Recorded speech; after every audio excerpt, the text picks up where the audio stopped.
Hey, what is up? My name is Ian Jolie, and welcome to my track-by-track commentary of my debut album, With Hearts and Wrists Intact. I'm incredibly proud of it. It's on all major streaming platforms right now. I hope you give it a listen, and welcome to the album commentary. I love this feeling of everything fading to black, blurred visions of fear and pain marking memories. I love the feeling. Cyanide is the earliest recording on the entire album. I literally wrote and recorded it when I was 15 years old. This was before I had any proper recording software or any recording equipment. I literally used one of those toy USB microphones to record it. Bass guitar is not even a real bass guitar. It's a cheap acoustic. It's the first cheap acoustic guitar I ever got that my parents got me. I played the acoustic guitar and then tuned it down one octave. And my goal with the song was to write the most emo song I could possibly ever write. I wanted to start the album with Cyanide because I wanted to make a statement. This record is going to be super, super, super emo. So if you're in, you're in. If you're out, you're out. If you like something, or if you find something like Cyanide amusing, then you're going to love this album. If you don't like it, maybe this record isn't for you. But as I reflected on putting this album together track by track, it was really important to me that Cyanide was the first track. Little sinner with her eyes drawn back, like a bow to attack all the winners with her heart on tap. I'm a mister with the... I've been told by friends that Ipecac and Cider is their favorite song on the album, and I had a suspicion that for elder emos, the type of people that are into that 2000s era emo and pop punk, that they would love this song. I was super bored at work, and then that first line of that track, Little sinner with her eyes drawn back like a bow to attack all the winners with a heart on tap, I'm a mister with Ipecac to explode your insoluble soul with her insides whack, came to me really suddenly, and the entire song came to me in about 30 minutes. I like how the song starts in a really ambiguous place. It's in this like weird halftime beat and using chords and a melody that makes you really question what the key of the song is in. Then the key and beat become a lot more clear in the pre-chorus. And then by the chorus, we have a very straightforward rhythmic and harmonic situation going on. I just love how it builds like that. It starts in that really rhythmically and harmonically ambiguous place and then builds and builds and builds. And then by the time we get to this second half of the chorus, it's just total pop punk, high energy, in-your-face melodies, in-your-face harmonics. I love the song for that. Probably the song on the album, other than maybe Anxiety, that just really, really builds like that. I think I am in crisis for being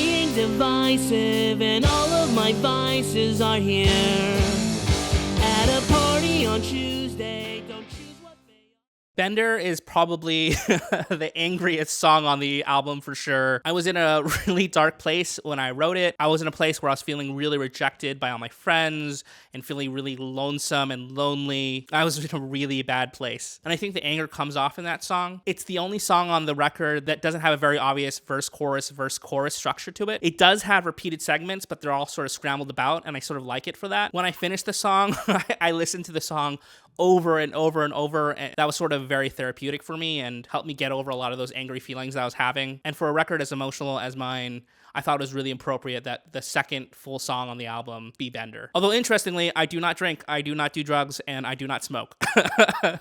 We were kids trying to figure it out. Muted kiss under a parking lot valve. Swallowed pills your parents... Okay, Kids. I wrote and recorded Kids a couple months before the November 2024 presidential election. Obviously, because of Trump and Roe v. Wade, everyone was talking about abortion all the time, and I wanted to make a song about abortion, but I also didn't want to make a song that was too overtly ideological. I think in general, people are turned off by songs that are too ideologically in your face and not natural or authentic. And so I was listening to Fall Out Boy's song Hum Hallelujah, and while that song is about unaliving yourself, there are certain lines in that song that have always struck me, that I've always read to be about abortion. And so I borrowed some of the lines of that song and built a song of my own around it. And I imagined myself as a teenage male who had gotten his girlfriend pregnant, and that together this Christian couple had to think through and feel through having an abortion. I tried to write it as sincerely and honestly as possible. And in this song, I wanted the narrator to have a lot of empathy and make sure that his girlfriend knew that she didn't have to feel shame for having an abortion. It was also really important for me to contrast the serious nature of the lyrics with playful melodies. The original demo of the song actually had more electronic elements, and even this final version of this song that you're hearing on the album, it's the only song on the album that has electronic drums on it. And between the electronic drums and the chorusy guitars and the hyper catchy melody, I wanted to make the kid-like soundscape of the song contrast really heavily with the lyrics, and that was the intention of the song. Called a note on a bathroom stall, didn't think I'd fall, but then I saw you. 90s can with the skirt cyan, ripped all of my plans before. Bop It was the last song I recorded for the album, and it was very, very intentionally a sort of early Blink-182 sort of skate punk song. I wanted to write the most skate punk song I could possibly write, and so it needed to have that double beat, ba-da-dap, ba-da-dap. It needed to have like the silliest, blinkiest lyrics possible, and hopefully I achieved that with Bop It. I think it has the most ridiculous, over-the-top pop punk lyrics you could possibly have. We used to count to the next summer day.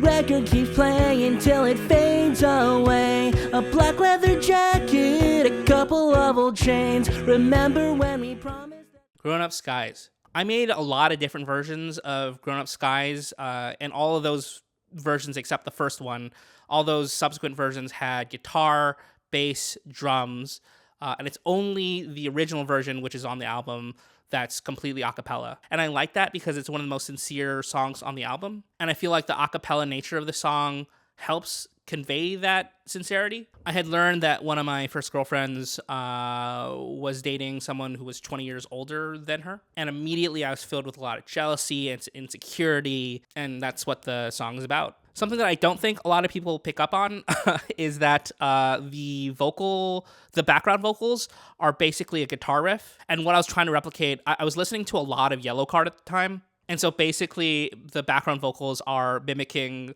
what to me are Yellowcard guitar riffs, just like super rhythmic and super melodic guitar rhythms to go through and complement the main vocal. Tell me about him. What are his beliefs? Does his heart still bleed? Tell me you have found the one. Guess you never know. Tell Me About Him is about the same situation as Grown Up Skies, me feeling jealous and insecure because one of my first girlfriends was dating someone a lot older. There are a couple lines in there that are digs. Specifically, I ask, does his heart still bleed? And are you scared of the future? Very evil. It's probably one of the most melodic songs. My music in general is very melodic, but I think that Tell Me About Him is probably the most melodic song on the album. Part of the melodies in the verse, in the chorus, are straight up borrowed from How Far I'll Go from the movie Moana. Na na na na na. And I think that's fun. I also like the stabby guitar parts in the bridge. That was borrowed from, at the time I was listening to a lot of Paramore, and so I borrowed that from Paramore.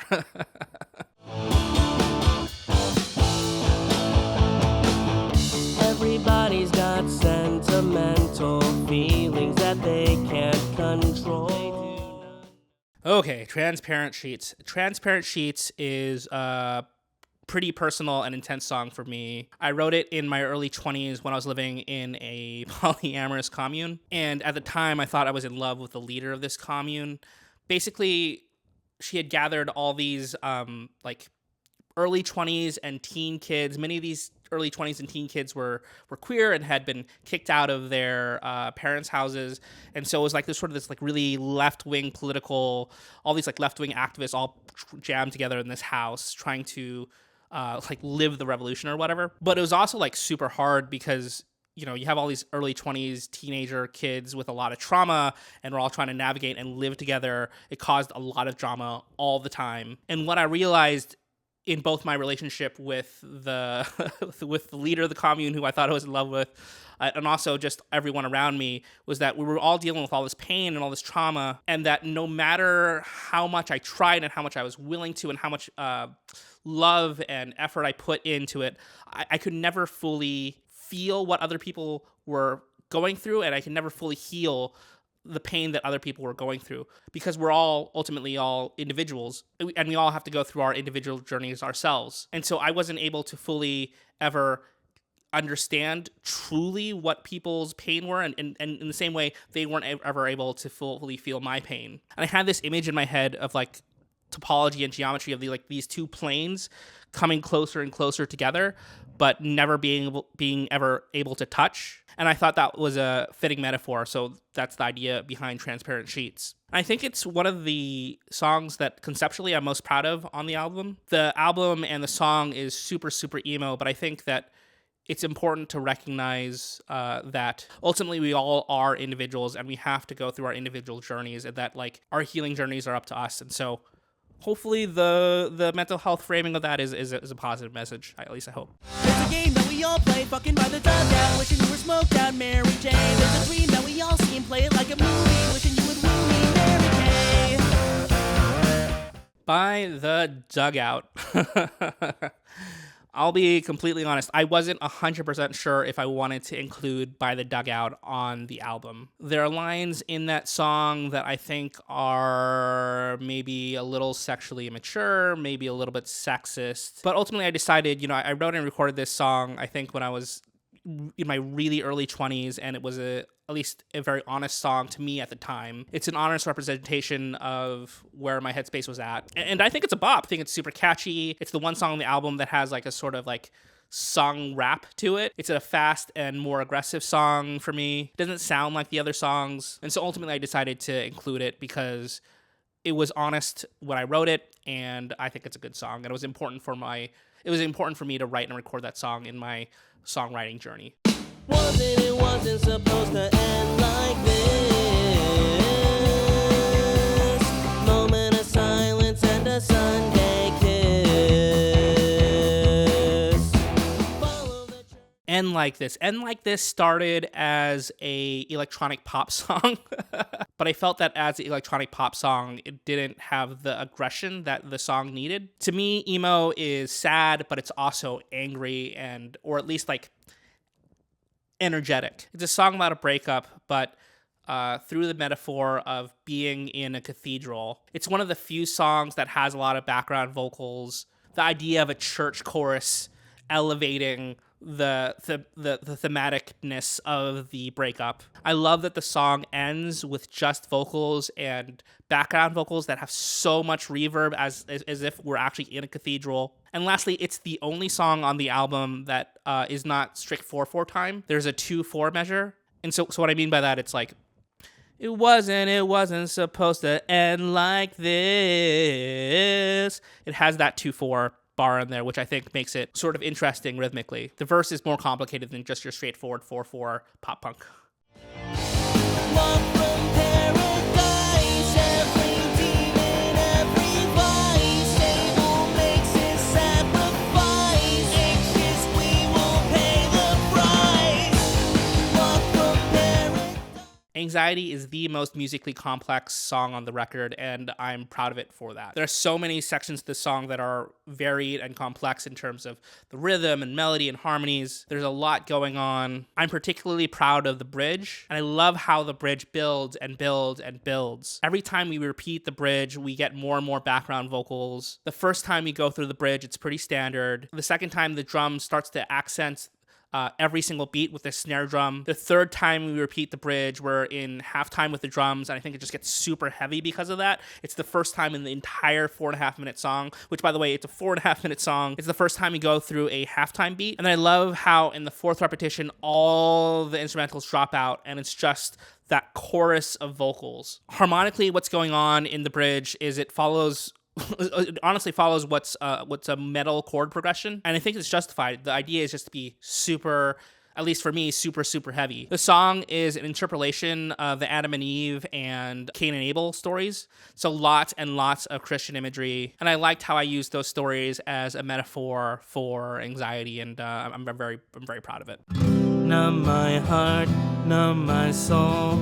I never wanted to grow old, even though, don't we know, all down this rabbit hole we go.